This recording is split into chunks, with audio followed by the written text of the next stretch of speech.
ഇപ്പോൾ P M Arsho SFI സംസ്ഥാന നേതാവ് കൂടി മുഖം ചേരുന്നു. പി എം ആർഷോ, ഇപ്പോൾ ക്രൈംബ്രാഞ്ച് കണ്ടെത്തിയിരിക്കുന്നത് MS സൊല്യൂഷൻസ് ചോദ്യപേപ്പർ ചോർത്തിയിരിക്കുന്നുവെന്നാണ്. ഈ വിഷയത്തിൽ KSUവിന്റെ മാത്രം പ്രതികരണം അല്ലെങ്കിൽ AYFിന്റെ മാത്രം പ്രതികരണം ഉണ്ടാവുന്നത് എന്തുകൊണ്ടാണ്? പി എം ആർഷോ, SFI പോലൊരു വിദ്യാർത്ഥി പ്രസ്ഥാനത്തിന് ഈ ചോദ്യപേപ്പർ ചോർച്ചയിൽ കാര്യമായി പ്രതികരിക്കാനൊന്നുമില്ലേ? കൺമുന്നിൽ വലിയ രീതിയിൽ ചോദ്യപേപ്പർ ചോർച്ചയുണ്ടായി, വിദ്യാഭ്യാസത്തിന്റെ ഒരു ക്വാളിറ്റിയെ തന്നെ നശിപ്പിക്കത്തക്ക രീതിയിലാണല്ലോ ഈ ഷുഹൈബും സംഘവും പ്രവർത്തിച്ചുകൊണ്ടിരിക്കുന്നത്. പി എം ആർഷോ, ഇതിനകത്ത് SFIയുടെ പ്രതികരണം ഇല്ല എന്ന് പറഞ്ഞത് ശ്രീ അരുൺ ഉൾപ്പെടെ റിപ്പോർട്ടർ ചാനൽ ഉൾപ്പെടെ SFIയുടെ പ്രതികരണം കാണാത്തതിന്റെ ഭാഗമായിട്ടായിരിക്കും. വളരെ കൃത്യമായി ഞങ്ങളുടെ പ്രതികരണം ഈ വിഷയവുമായി ബന്ധപ്പെട്ട് ഞങ്ങളുടെ നിലപാട് ഞങ്ങൾ ആദ്യഘട്ടത്തിൽ തന്നെ ഈ വിവരങ്ങൾ പുറത്തേക്ക് വന്ന ആദ്യഘട്ടത്തിൽ തന്നെ അറിയിച്ചു പോയിട്ടുണ്ട്. കഴിഞ്ഞ ദിവസങ്ങളിലൊക്കെ മാധ്യമങ്ങളിലൂടെ ഉൾപ്പെടെ ഞങ്ങളുടെ പ്രതികരണം ഞങ്ങൾ നിരന്തരം ഇതുമായി ബന്ധപ്പെട്ട് അറിയിച്ചു പോകുന്ന നിലയുണ്ടായിട്ടുണ്ട്.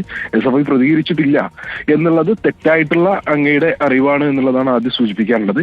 വളരെ ഗൗരവപ്പെട്ട ഒരിക്കലും കേരളത്തിന്റെ പൊതുവിദ്യാഭ്യാസ സംവിധാനത്തിന്റെ ഏറ്റവും നല്ല മുന്നോട്ട് പോക്കിനിടയിൽ സംഭവിക്കാൻ പാടില്ലാത്ത കാര്യമാണ് ഉണ്ടായിട്ടുള്ളത്. ഞങ്ങൾ ആദ്യഘട്ടത്തിൽ തന്നെ അതിശക്തമായിട്ടുള്ള നടപടി, ഏറ്റവും കൃത്യതയോടുകൂടി ഉള്ള അന്വേഷണം, ഒരിക്കലും ആവർത്തിക്കാൻ പാടില്ലാത്ത നിലയിലേക്കുള്ള നടപടി ഉൾപ്പെടെ ഉണ്ടാകണം എന്നുള്ളത് ആവശ്യപ്പെട്ടിട്ടുണ്ട്. അതില്ലാത്ത പക്ഷം അതിശക്തമായിട്ടുള്ള സമരം സംഘടിപ്പിച്ച സമരത്തിലേക്ക് ഞങ്ങൾ കടക്കുന്ന വിഷയമാണോ പി എം ആർ ഷോ? ഇപ്പൊ സൈലം പോലെയുള്ള സ്ഥാപനങ്ങളിലും ഇതേപോലെയുള്ള ചോദ്യപേപ്പർ ചോർത്തലുകൾ ഉണ്ടെന്നുള്ളതാണ് KSU അടക്കം ആരോപിക്കുന്നത്. അല്ല, ഇതിനകത്ത് ഈ കഴിഞ്ഞ ദിവസമാണ് ക്രൈംബ്രാഞ്ച് അന്വേഷണം ആരംഭിച്ചിട്ടുള്ളത്.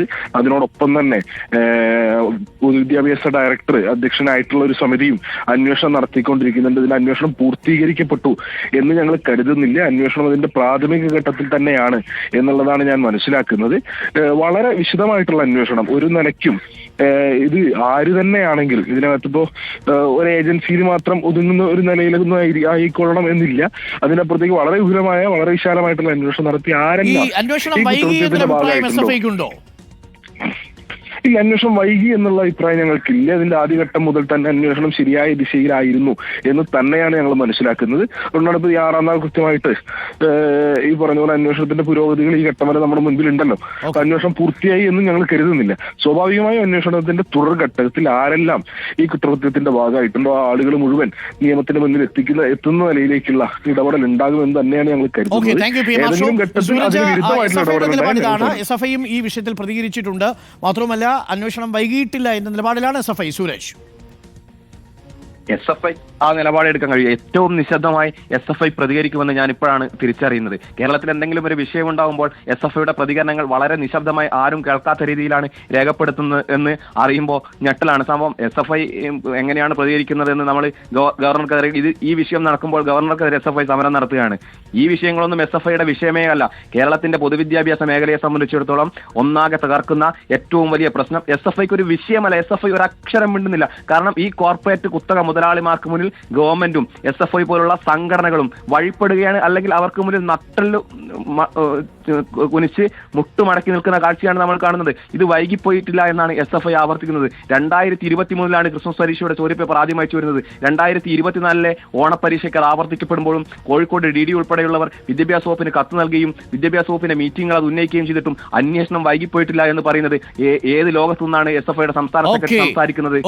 അപ്പോൾ അന്വേഷണം വൈകിയെങ്കിലും ഇപ്പോൾ ക്രൈംബ്രാഞ്ചിന്റെ കണ്ടെത്തൽ നിങ്ങൾ സ്വാഗതം ചെയ്യുന്നു അല്ലേ?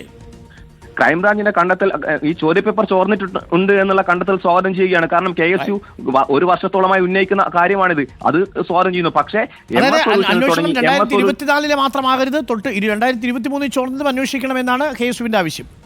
2023 ക്രിസ്മസ് പരീക്ഷയും 2024 ഓണപരീക്ഷയും അന്വേഷിക്കണം. ഇതിനിടയിൽ MS സൊല്യൂഷന്റെ പിന്നെ ഷുഹൈബും സൈലവും തമ്മിലുള്ള ബന്ധം അന്വേഷിക്കണം.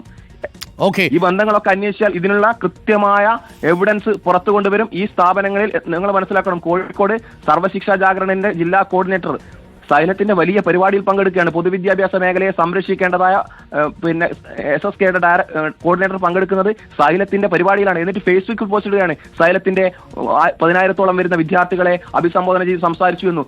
ഇതുപോലുള്ള ഉദ്യോഗസ്ഥരാണ് കേരളത്തിന്റെ പൊതുവിദ്യാഭ്യാസ മേഖലയിലൂടെ ഏറ്റവും വലിയ ശാപം. ആദ്യം സൈലത്തിലേക്ക് പോയാൽ കാണാം കേരളത്തിന്റെ പൊതുവിദ്യാഭ്യാസ മേഖലയ്ക്ക് വേണ്ടി പണിയെടുക്കുന്ന ഉദ്യോഗസ്ഥർ ആ സ്ഥാപനങ്ങളിലൊക്കെ നിൽക്കുന്നത്. ഇവരൊക്കെ നിലക്ക് നിർത്താനും പിടിക്കാനും ഗവൺമെന്റ് തയ്യാറാവണം. Thank you Sooraj, thank you Arsho.